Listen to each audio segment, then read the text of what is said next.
dying. You are making a mandate. No one wants anybody to die. You know, that line is so indefensible. Nobody dies because they don't have access to health care.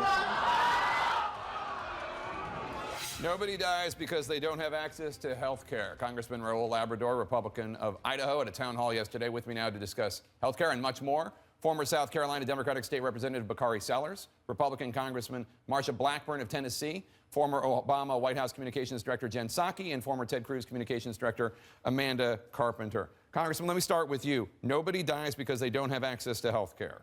True?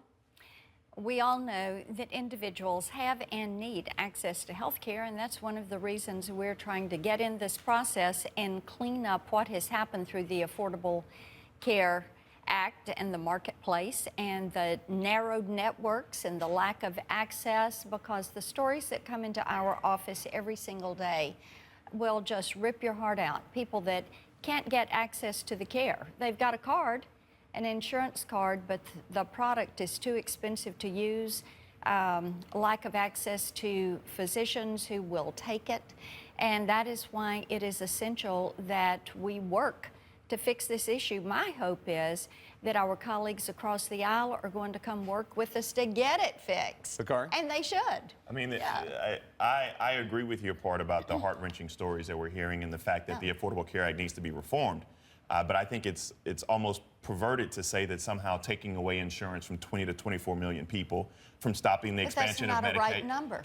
That's not what is the number? What is the number? There are only What is the 9 number? million people. But and what is, Bakari, this is how the many issue. people there are going to lose insurance because of this 9 million bill? people You in don't the know that. exchange. But you don't know the number and the Medicaid the problem expansion. is you didn't know what the number was with Obamacare. We do know the and number with no, Obamacare. you do not. The problem, no, you do not. Congressman, that the American public recognizes is that you, as a sitting member of Congress, voted on a bill and you don't know how many millions of Americans are not going to have insurance because of it. But even more importantly, one of the things that I would want to work on... And the lie of the decade was the Obama lie. And it's not working, and it has to be fixed. Have about 19 if states. we don't, we know that there are a third of the counties in this country that right now only have one insurance provider.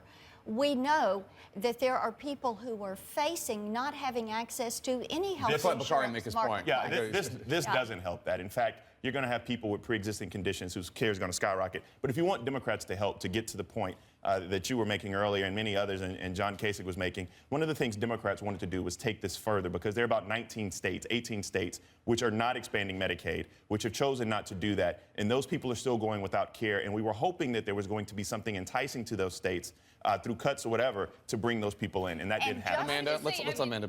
Here's the biggest problem for Republicans and Democrats before Obamacare, post-Obamacare. Every member of Congress is now an insurance adjuster, a doctor, having to process people's health problems. It's like you're calling your member of Congress and saying, hey, look at this thing on my foot. What are you going to do about it? They have to take this out of the congressional realm and put patients in contact with their doctors. Listen, I was on Obamacare, had to get out of it. Now I'm on a MediShare, and now I'm actually talking to the doctor about the price of care. We're going to keep going around about pre-existing conditions. We're going to keep going around about all the different benefits until we find a way to get patients involved in the process and we actually start lowering the cost of care. Insurance means nothing unless you lower the cost of care. Jen, one thing I wanted to ask you as a member of the Obama White House is, it seems to me, and I said this to Dr. Price, that there was a reluctance to acknowledge that there were going to be winners and losers with Obamacare for political reasons to sell the plan, and we're seeing the same thing play out with Trump care. There's a reluctance to acknowledge there will be winners and losers. Of course there will be winners and losers, and of course there are going to be some winners.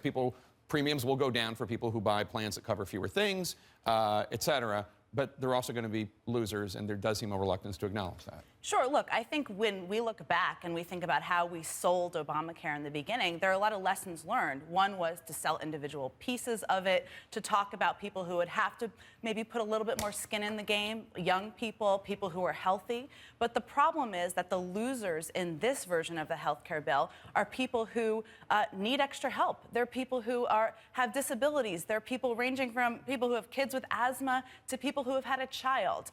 A lot of us at this table, we're fortunate. We can afford health care. But what this is really about is the people who rely on, depend on the guarantee that that coverage of pre-existing conditions would help them with, that the Medicaid expansion is helping people with, and that's basically a different view of what health care should be in this country. And let's talk about what's going to happen in the Senate. I'm going to come right to you. Because listen to Amanda's former boss, Senator Ted Cruz, talking about this. For 7 years, the Republicans have been promising, if only you elect us, we'll repeal Obamacare. I think the consequences of failure would be catastrophic. Do you agree with that, Congressman? The idea that if the Republicans in the Senate don't pass something, and then if the two bodies don't come together to pass something, that's going to be horrible for Republicans in 2018. I do agree with that, because people are burdened by the high cost of insurance. They want this issue resolved. They have expectations that Congress is going to resolve this issue. They want a patient-centered healthcare system, and they expect us to deliver on this, and working through those expectations is important. Now, I will say this, back to Bakari and Jen's point. Please remember in 2010, when President Obama had the Blair House Healthcare Summit, invited Republicans to come, we went and we took our ideas. He didn't want those ideas except for pre-existing coverage and children up to age 26. But we accepted that invitation, and I think it is imperative for Democrats to accept the invitation to work with us as we look for how we're going to change and reform a healthcare insurance and delivery system. I think that if you look at things such as cost transparency, like you were talking about, the lower cost, reining in costs of pharmaceutical drugs, if you start looking at those things which are creative but sound in healthcare practice, you will get Democrats to buy in. That'd be great. But what you won't get Democrats to buy into is steadily increasing the number of pre-existing conditions that won't be covered, and knowing that you're going to put forth a plan of high-risk pools where you don't fund it.